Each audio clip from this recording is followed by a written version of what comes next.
Olá, boa tarde a todos. Eu sou Vera Elias, conselheira certificada e coordenadora do capítulo Rio de Janeiro. Com prazer, abro o nosso IBGC Dialoga, onde abordaremos o tema ESG, Relacionamento com as Comunidades, um evento aberto para associados e convidados do IBGC, criado para promover conhecimento para conselheiros e agentes de governança. Logo abaixo tem Carlos Alberto Roxo. Ele é graduado em Engenharia Hidráulica e com especialização em Meio Ambiente na Dinamarca. Tem 40 anos de experiência em gestão de sustentabilidade empresarial. Até 2014, foi diretor de sustentabilidade e relações corporativas da Fibria. Atualmente, é sócio da Maker Sustentabilidade e membro do Comitê de Sustentabilidade do Conselho da Vale. Ele fará a exposição do case Fibria no relacionamento com a comunidade do entorno das florestas do Espírito Santo. Também participarão do evento Lúcia Casasanta, minha colega de coordenação do capítulo Rio de Janeiro, que fará a moderação do painel com especialistas na segunda parte deste encontro. Nossos convidados e especialistas, que nos brindarão com seus comentários a respeito do tema relacionamento com comunidades, são Denise Rios, diretora da Natura; Luciana Galvão, superintendente socioambiental e de assuntos indígenas da Norte Energia Hidrelétrica de Belo Monte; Olinda Cardoso, gerente executiva de responsabilidade social da Petrobras; Alberto Vac, Charthouse Fellow e ex-presidente da Fundação Renova.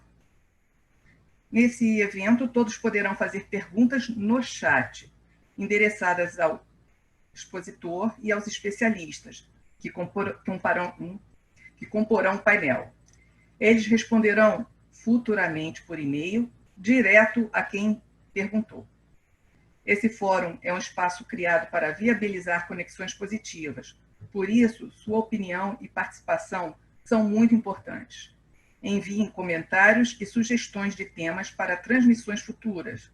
Ao final, disponibilizaremos um QR Code com uma pesquisa de satisfação para melhorar os nossos próximos encontros. Muito obrigada a todos e sejam todos bem-vindos. Carlos Roxo, nossa audiência é toda sua.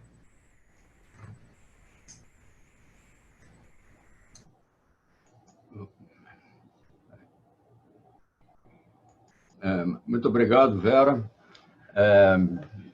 Obrigado ao IBGC por essa bela iniciativa. Então, eu vou começar aqui a falar sobre o tema, que é um pouquinho diferente do título que foi dado pela Vera. Quer dizer, é o relacionamento com comunidade sob a lente do ESG, vou explicar o que é, e no final aparece, então, o case da Fibria.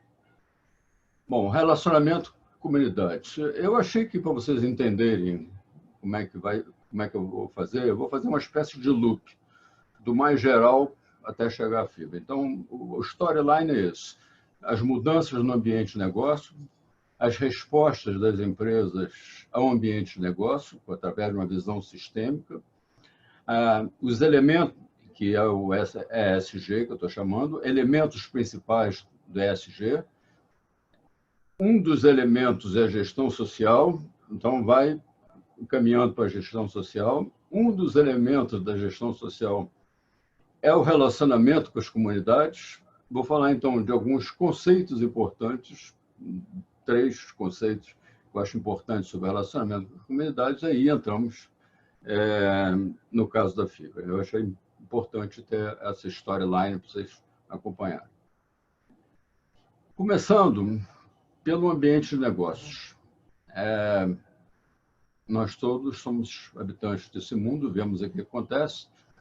Então, no final do século XX, o ambiente, eu estou chamando de ambiente de negócio, mas o próprio ambiente da sociedade era diferente. Era um relacionamento em rede, uma agenda múltipla, e a sociedade evoluindo, lá dos anos 70, de uma aspiração por melhor qualidade de vida, até se tornar, já no final do século XX, um vetor de mudanças da sociedade.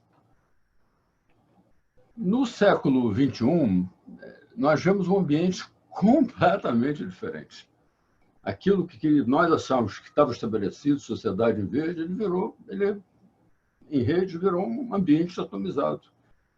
Cada um desses polos, pode ser pessoas, indústrias, organizações, ele é transmissor e gerador de conteúdo. Quer dizer, então, nós vivemos hoje numa sociedade atomizada e com uma agenda também multipolarizada, com vários temas. A sustentabilidade tem a questão das ameaças globais e a desigualdade social, duas grandes ameaças globais. Isso fez com que a sociedade se envolvesse, né? E quando ela se envolve, ela dá uma nova dimensão aos negócios. As empresas sempre partindo da sociedade, porque as empresas são parte da sociedade e precisam viver nesse ambiente. Então, hoje, olhando aí, colocando a empresa no centro, vocês podem ver na parte cinza alguns exemplos de diversas pressões hoje da sociedade sobre as empresas, né? Então, elas recebem pressões de tudo, enquanto antigamente eram restritas, né? E isso faz com que isso vem daquele mundo atomizado e isso faz que a gente reflita que, no passado, os gestores das empresas precisavam entender do negócio. Eles hoje continuam precisando entender do negócio, mas eles também precisam entender o mundo, porque a empresa é parte do mundo. A resposta das empresas a todas essas questões vindo de todos os lados responder, foi se construindo, não é uma empresa respondeu, quer dizer, foi se construindo uma resposta coletiva na forma de uma visão sistêmica da sustentabilidade empresarial. E é isso que eu estou chamando, tem várias definições, esse Environmental Social Governance, ESG, que virou aí tema da moda, né, assim, nesses meios, né, e se refere à consideração da estratégia de criação de valor em uma empresa de forma integrada, considerando as dimensões ambiental, social e de governança. E esses fatores, né, são usados, então, sistemicamente para avaliar a sustentabilidade de uma empresa ou de um negócio. A dificuldade nesse ponto é que não existe um SG padrão, né, para todas as empresas. Cada uma tem seu business case. Seu business case é o que a sustentabilidade ameaça ou oferece riscos às empresas. Por que ela precisa de sustentabilidade? Então, a resposta tem que ser tailor-made. Para cada uma é uma ação diferente. Eu sou contra essas respostas padrões que tentam botar tudo no mesmo saco, não é. Essa questão do ESG, ela ganhou uma evidência muito maior com a carta do Larry Fink no começo de fevereiro.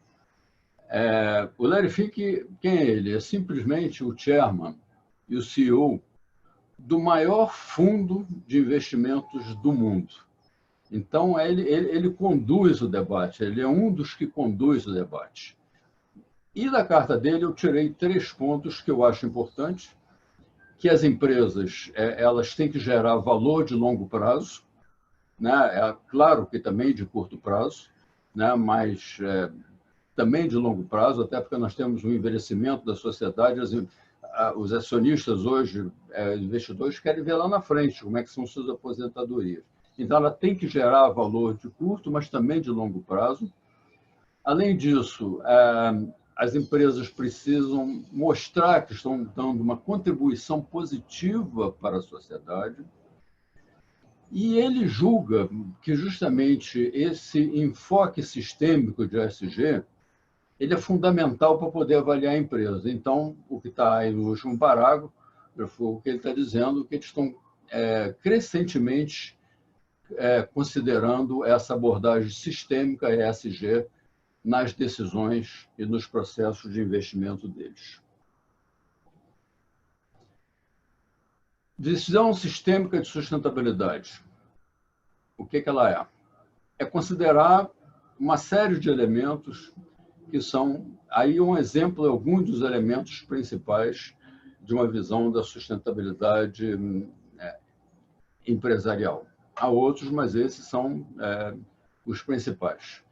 Então, antigamente, por exemplo, nós vamos falar hoje de gestão social, você chegava, o pessoal da gestão social, responsabilidade social, e definia com eles quais era o plano. Assim, o meio ambiente, a mesma coisa. Hoje está inserido em tudo, né? Você tem que mexer tudo, você tem que olhar para tudo, porque senão aquele produto lá embaixo, para dar sustentação àquele produto lá embaixo, que no caso hoje nós vamos falar de relacionamento social, mas precisa ter uma abordagem sistêmica que ancore justamente esse tipo de ação. A gestão social, ela visa segurar o compromisso de uma empresa com a ética e o desenvolvimento social e econômico. E ela envolve dois módulos básicos de gestão. O relacionamento de caráter institucional e o relacionamento com as comunidades. Hoje aqui nós vamos focar, conforme o pedido do IBGC, no relacionamento com as comunidades. E cada um desses também ele vai se separando. Quer dizer, a gestão do relacionamento com as comunidades tem dois objetivos que são bastante sinérgicos entre si. O primeiro é a obtenção e manutenção de um conceito antigo criado em 1997, mas que só agora vem sendo empregado, que é a licença social para operar.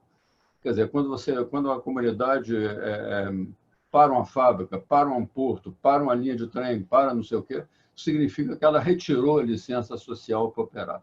Então, a licença social para operar ela é informal, ela não é igual a uma licença legal, é mais prática, ela provém das comunidades com apoio de stakeholders, ONGs, da sociedade civil, e, no fim, ela expressa a qualidade do relacionamento das empresas com a comunidade. E é claro que a obtenção da LSO ela tem um reflexo e caminha junto com outro objetivo da imagem e reputação. Os principais elementos de gestão do relacionamento com as comunidades estão aí, vocês podem ver na tela, né, os 6 elementos, que eu acho os principais, mas como a gente precisava focar, né, e caminhar para um caso prático, eu resolvi focar nesses 3 que estão definidos em vermelho. Definição das comunidades críticas, engajamento com as comunidades críticas, o diálogo social com as não críticas e o monitoramento, e aí a gente está falando de indicadores. Por que a necessidade de ter uma definição de comunidades críticas? Uma empresa que tem uma fábrica e está com a comunidade ao lado, aquela é a comunidade crítica, mas nós temos hoje empresas que têm operações espalhadas pelo país, espalhadas às vezes pelo mundo, às vezes com dezenas, centenas e milhares de comunidades.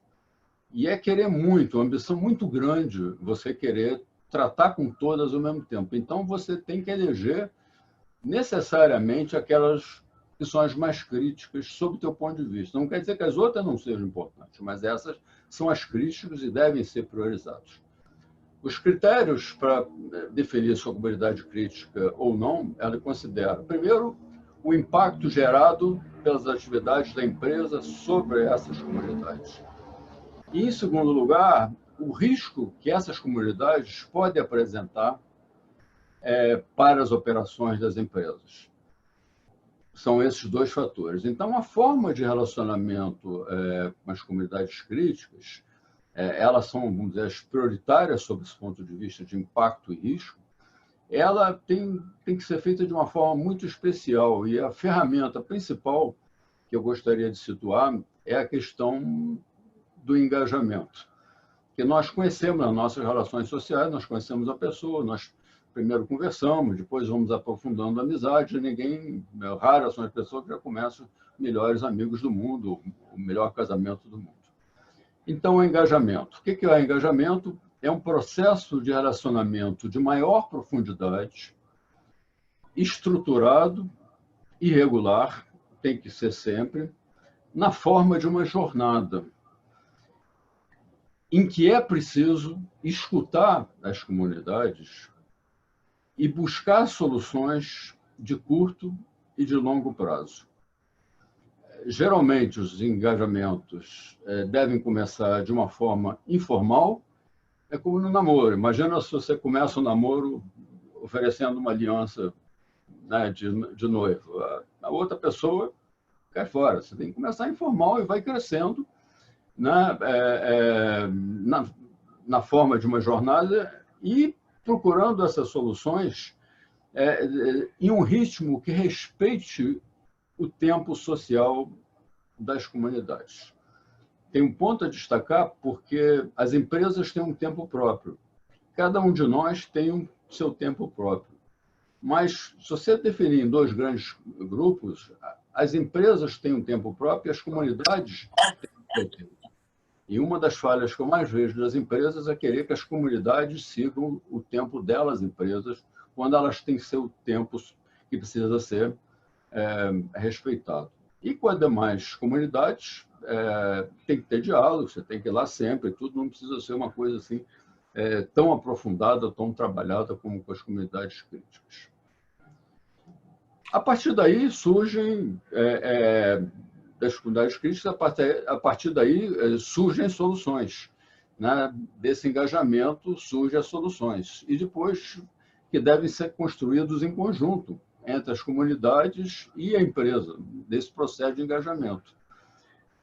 E tem uma parte que se cobra muito das empresas, que é o monitoramento. Como é que você monitora? Quais são os indicadores que mostram que o seu relacionamento social, que a sua ação social está dando certo? É uma coisa muito complexa, porque nós estamos tratando de fatores absolutamente subjetivos. Tem vários indicadores aí no mercado, basta abrir o Google. Eu priorizei e priorizo dois. O primeiro justamente dos resultados concretos daquelas ações e planos acordados com as empresas. Eu vou dar depois exemplo disso.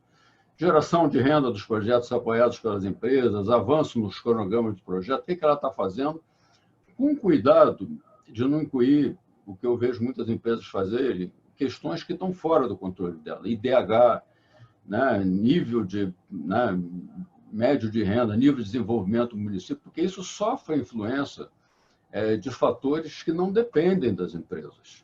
Então, os indicadores têm que estar relacionados, num primeiro momento, a resultados concretos relacionados à ação que você está fazendo. E o último, o que eu acho que é a maior ambição, né, de todos, é justamente obter o nível de confiança na empresa. É isso, no final das contas, o que se quer, através de projetos desse tudo, é obter o nível de confiança na empresa. E que mede, de forma muito direta, a robustez da licença social para operar. Eu queria apenas destacar e fazer uma distinção, porque essa palavra nível de confiança na empresa, como tem pesquisas para isso tudo, mas como temos muitas pesquisas eleitorais, pesquisa disso, daquilo, é muito confundindo com gostar. A comunidade gosta da empresa tal, né? Como gosta do candidato tal, qual é a sua preferência? Não. Aqui você está falando de um outro conceito, você mede de outro conceito, é o conceito da confiança. A empresa, você pode ter um relacionamento ruim, ela prometeu uma série de coisas, ela está cumprindo, aos poucos vai se construindo a confiança. Então, você pode estabelecer também metas de ambição e medir, existem parâmetros para isso, para você medir o nível de confiança nas empresas, que é a que todos querem.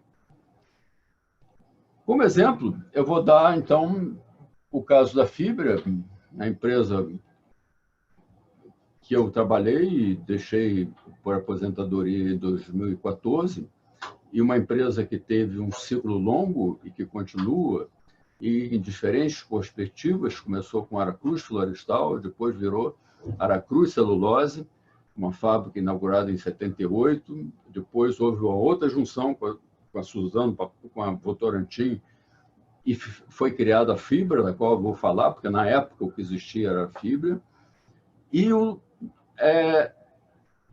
depois houve a compra da fibra pela Suzano Papel e Celulose, e hoje é a Suzano. Né? Então, é a Suzano hoje a detentora da marca, mas também herdeira de todos os processos e que ela vem aprofundando, graças a Deus, e melhorando o trabalho que estava sendo feito. Então, o caso fibra ele é muito importante porque a fibra passou em vários anos, em poucos anos, pouco eu estou dizendo dentro de uma perspectiva talvez de 8 anos, né, de patinho feio da sustentabilidade, a líder reconhecida na área de sustentabilidade. E, para isso, tem o que eu chamei de buts. Você precisa de algumas coisas para você poder dar esse falso salto. Né? Isso demanda que essa empresa tenha uma visão de futuro, um trabalho árduo e sistêmico, que essa visão de futuro internalize a sustentabilidade com uma dimensão estratégica do negócio, entender também que os resultados não dependem só da empresa, mas também do ambiente que pode mudar com conjuntura política, conjuntura social, e ter paciência com isso. E, por último, que não existe um caso acabado. E eu não estou contando aqui de uma fibra que se tornou, hoje, uma Suzano que tornou sustentável, e eles têm bem noção disso. É um trabalho em andamento. Todos estão, como nós próprios, em permanente evolução.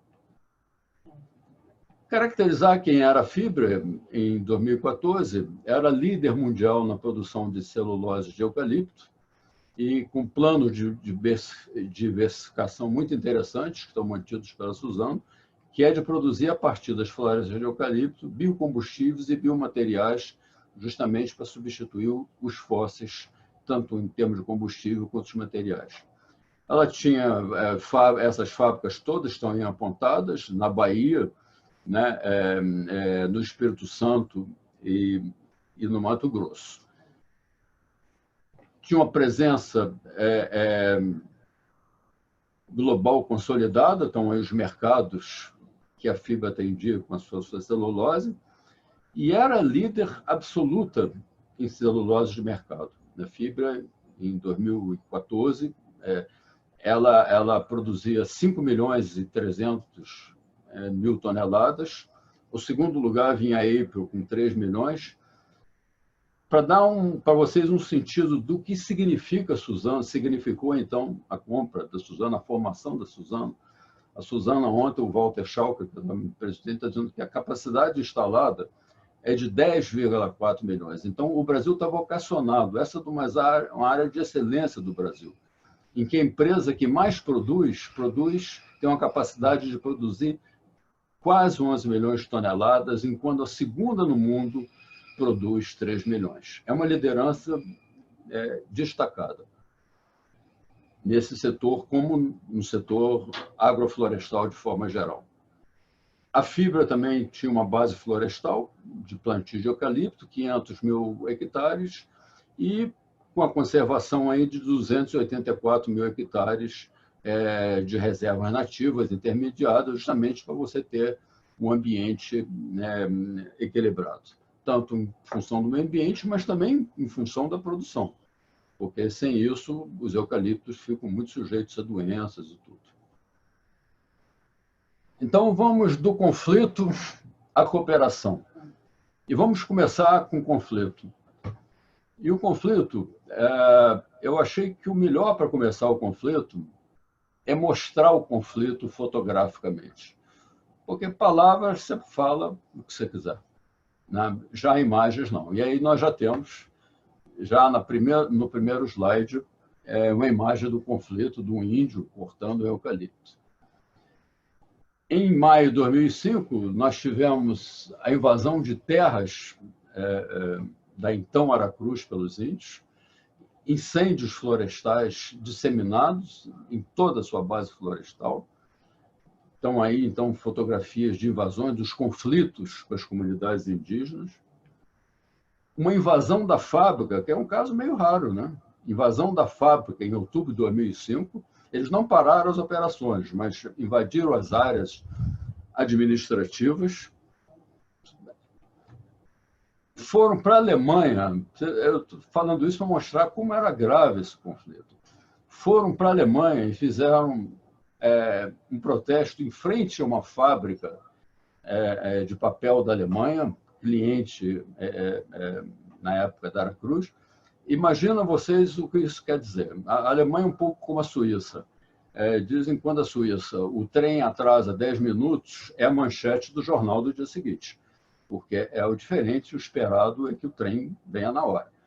Na Alemanha, uma comunidade indígena bloquear o acesso a uma fábrica, seja do que for, tem uma repercussão enorme e, evidentemente, que essa empresa não ficou satisfeita. Mas não foi só com os índios. Tiveram outros muito agudos, conflitos ácidos com a MST. Nós vemos na parte de cima uma invasão de terras pela MST, né? Vemos aí o uso de facão, era uma coisa extremamente agressiva. E embaixo, duas fotografias de uma coisa que eles fizeram que eu acho lamentável, né? Que foi a destruição do viveiro, que Aracruz tinha no Rio Grande do Sul, e dos laboratórios que tinha, onde se perderam dezenas de pesquisas, porque as pesquisas estavam armazenadas ali, isso botou a empresa muito atrás, prejudicou um atentado ao conhecimento, não foi um atentado à empresa. Conflito com quilombolas, estão aí mostrando comunidades quilombolas que existiam, tudo isso no Espírito Santo e Bahia, a área que eu estou me referindo. E o conflito com quilombolas, ele tinha uma consequência de que eu estou chamando furto, mas deveria chamar entre aspas, porque é o furto de madeira para produzir carvão vegetal, que era então vendido para gozerias. Eu estou chamando furto entre aspas, porque era o furto, às vezes, de comunidades que não tinham o que comer. Como o cara que vai lá na loja e furta uma laranja. Quer dizer, era a solução que elas tinham, mas para a nossa ótica era furto. E isso atacou bastante e reduziu bastante as florestas da fibra. Mas você vê, e aqui embaixo você vê a fotografia dos fornos, absolutamente rudimentares, né? Queimando madeira para produzir carvão, vocês veem aqui crianças junto, isso tóxico para as crianças, é uma situação pior possível.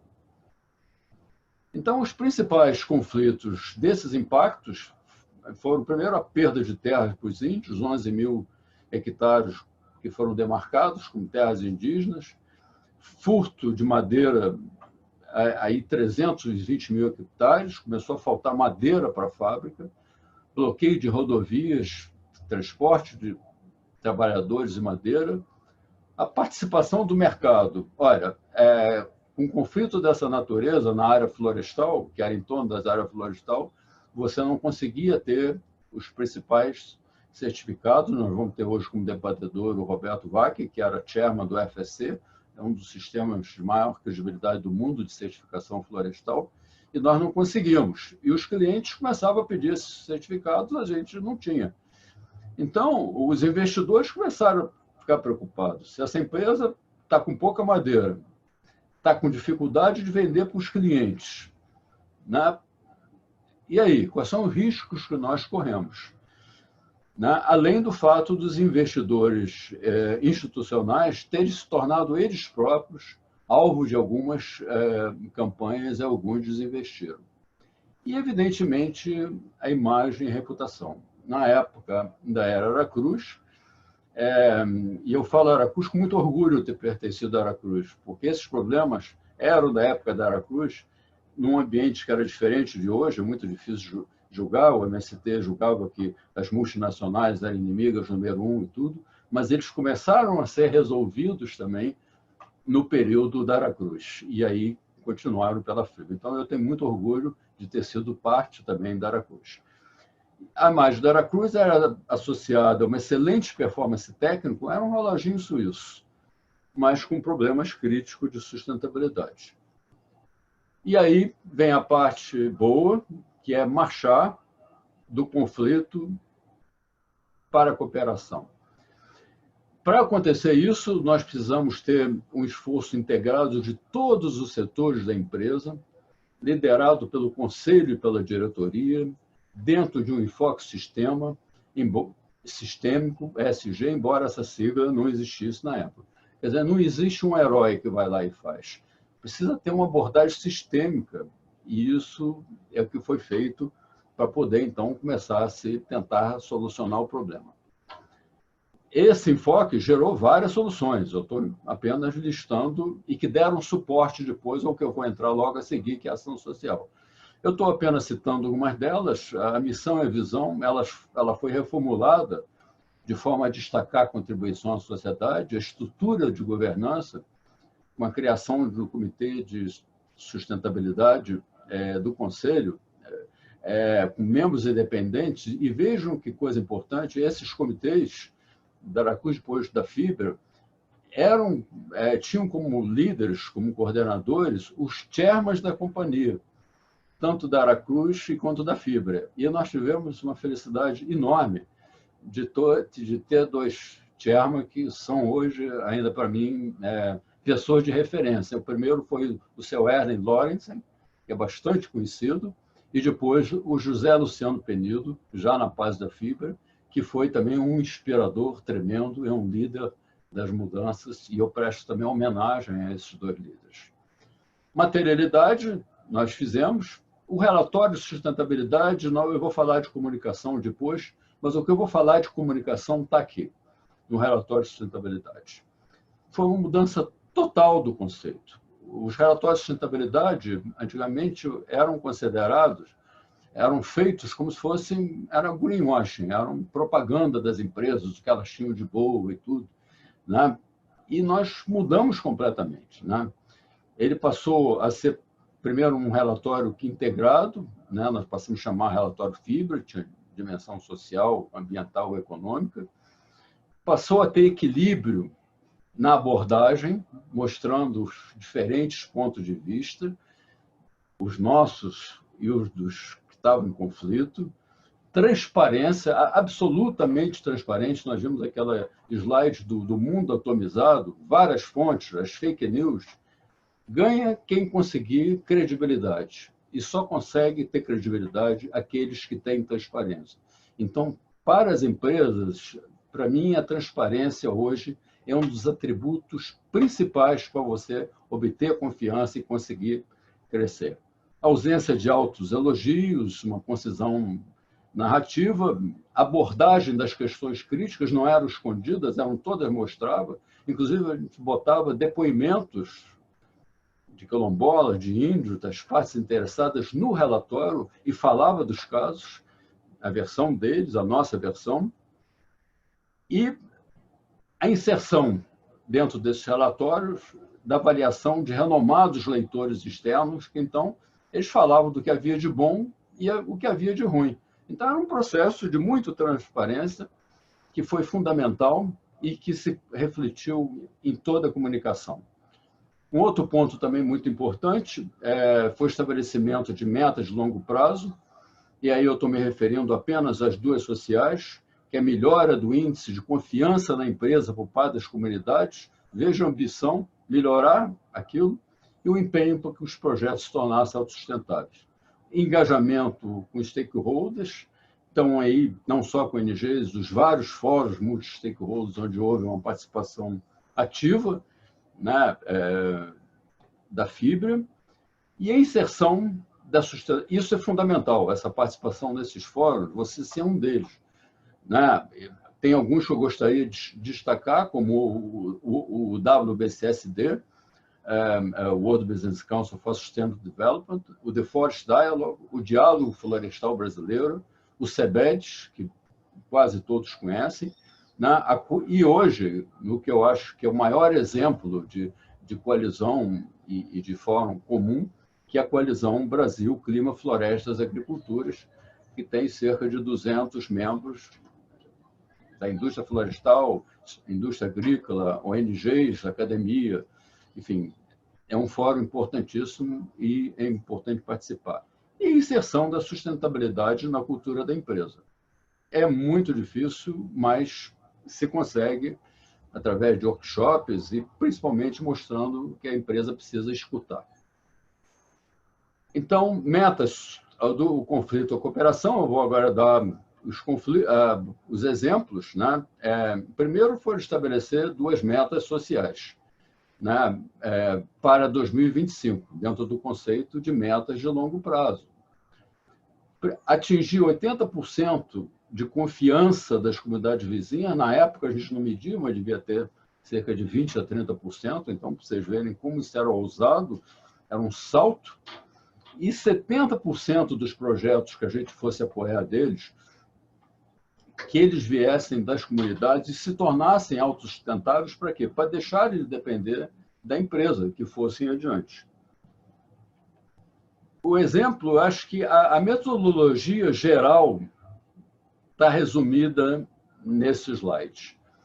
E essa metodologia, eu acho que teve 2 comandantes, 2 líderes muito importantes, que foram o Fausto Camargo e o Giordano Altomari, e que foram eles que conceberam isso, quer dizer, o levantamento das qualidades, a qualificação das consultores e parceiros, todas as empresas conhecem, mas a matriz de criticidade, o engajamento como a coisa principal, e aí tem todos os engajamentos que a gente teve com as comunidades quilombolas e rurais, com o MST, com as comunidades indígenas, com pesca tradicional, diálogos difíceis, processos de engajamento que foram difíceis, e eu vou mostrar os resultados, foram alcançados.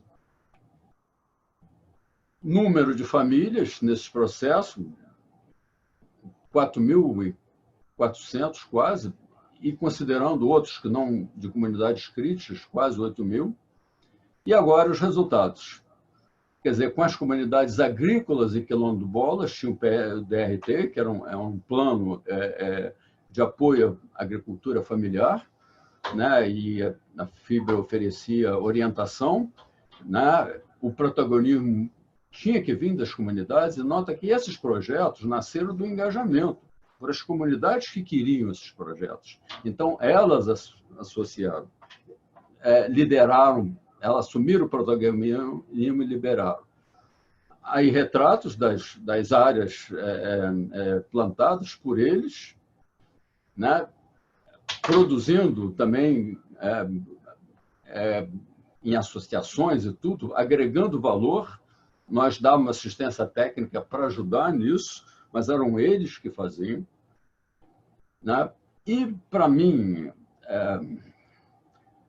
uma fotografia que me emociona, e está me emocionando até hoje, porque antes todo mundo via as pessoas que roubavam carvão como ladrões de carvão. Ia lá a polícia e destruía. E aqui o que nós vemos? As comunidades destruindo os fornos. Porque elas queriam, não precisavam mais dele, e elas queriam se preservar em saúde e usar aquela terra para plantar a agricultura.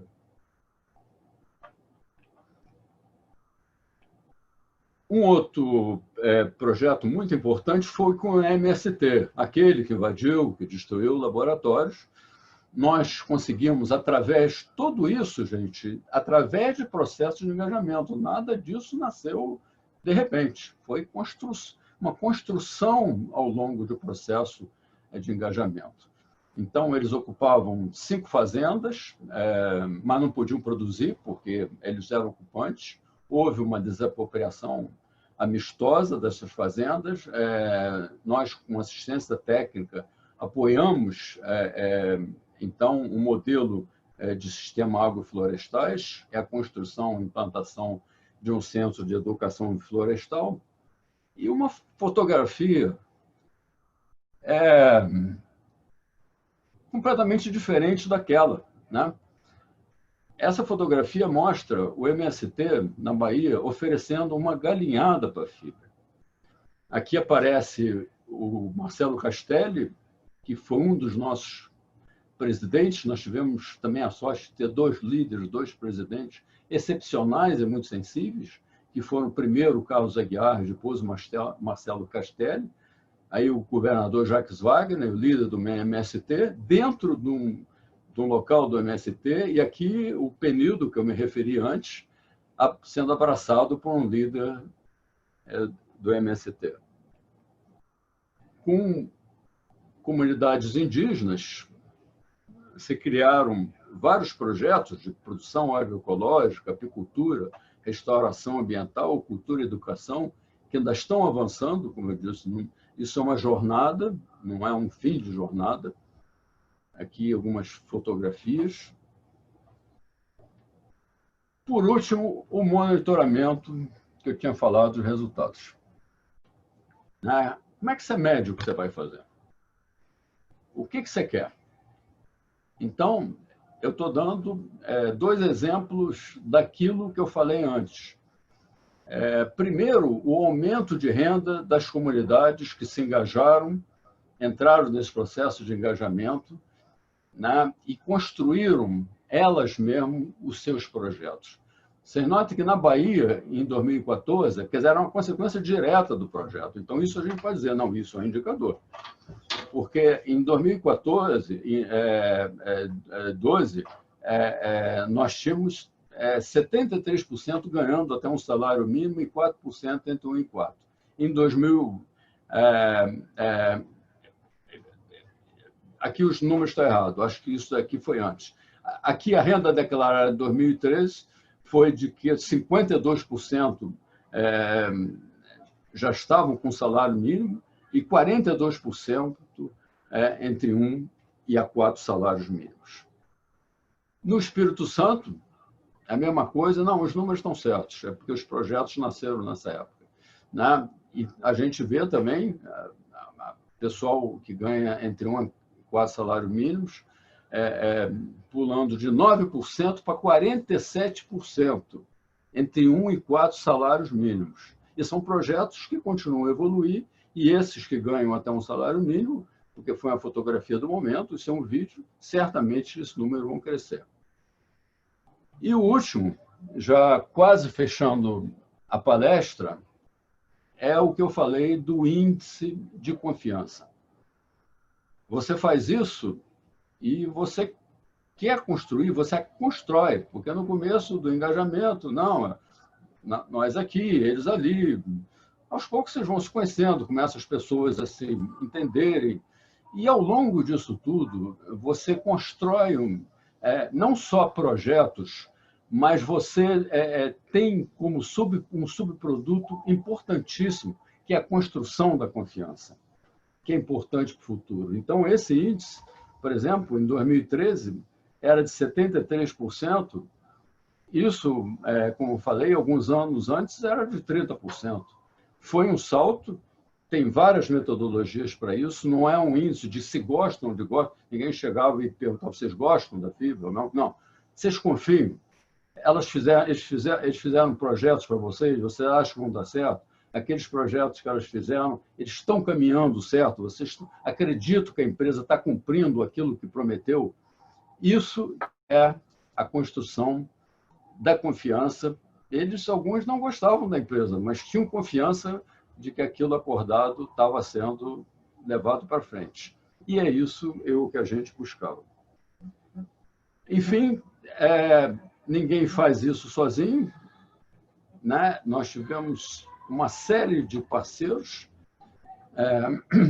nesse percurso, e estão aqui listado, apenas algum deles, porque é um processo complexo demais para você fazer sozinho. Você tem que ter parceiros, e aí nós tivemos vários parceiros pequenos, parceiros grandes. Eu estou citando alguns dos maiores, mas foram uma infinidade de parceiros, porque você não pode ir para uma coisa dessa sozinho, achando que você resolve. Você precisa de parcerias com ONGs, com outros setores da sociedade. Enfim, terminou a palavra, terminou a palestra, como prometi a Lúcia, 45 minutos. Eu queria agradecer a vocês. Quando a gente faz uma palestra virtual, isso tem várias vantagens. Cada um de vocês está na sua casa, a maioria vendo confortavelmente no seu telefone, né? E eu estou aqui. E eu não consigo ouvir as palmas de você. Mesmo as protocolares, não estou falando que eu mereço palmas. Estou falando aquela que todo mundo dá palma quando o cara, mesmo ele terminou uma palestra ruim, todo mundo vai lá, né? Ou então dá aquelas palmas fraquinhas e tudo. Eu não consigo escutar. Então, para poder interagir com vocês, a única forma que eu encontrei é eu bater palma. Muito obrigado. Um beijo a todos. Lúcia? Oxo, olha, palmas para você, viu? Você merece, eu acho que nos blindou com uma aula realmente, e um caso extremamente emocionante, nada como uma história da vida real para a gente contar, né, gente?